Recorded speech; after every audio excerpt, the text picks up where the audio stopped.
Today, children grow up learning that the Earth goes around the Sun with the other planets.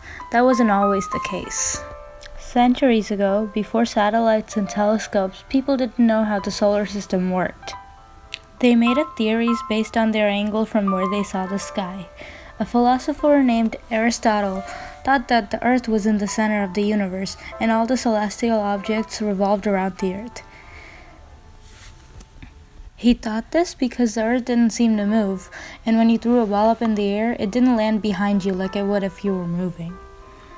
This is like when you're sitting in a car and the scenery seems to move behind you, but you're actually the one moving in the car.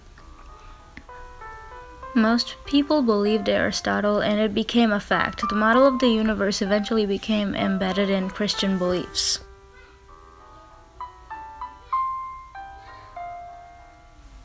Then in 1515, a man named Nicholas Copernicus decided to change that. He said that the Earth revolved around the Sun with the other planets, and after the planets there was a sphere of a mobile star. He did not publish his beliefs until 1543 when he published his book on the revolutions of the heavenly spheres.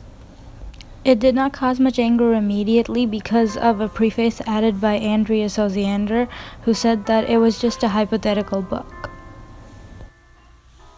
It wasn't until 1610, when Galileo found the moons of Jupiter and presented that as proof Copernicus was right, that the conflict started. Around the same time, Johannes Kepler was refining the heliocentric theory. In 1616, Galileo was warned not to defend Copernicus by the Roman Inquisition. Then Pope Urban VIII came to power, and he granted Galileo permission to publish his argument, as long as he presented it in a hypothetical manner. Unfortunately, Galileo made his book biased and angered the Pope. He was convicted of heresy in 1622 and sentenced to house arrest for the rest of his life.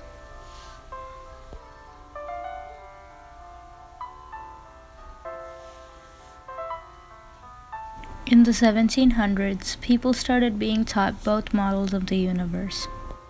Soon, people started seeing that the orbits of planets matched more with the equations in the heliocentric model. In 1822, the College of Cardinals allowed publishing of the heliocentric model. It came a little too late for the men who defended heliocentrism so strongly, but the conflict was over. Today we believe that the Earth does revolve around the Sun with the other planets, but the Sun is not the center of the universe, and the stars do move around, they're not immobile.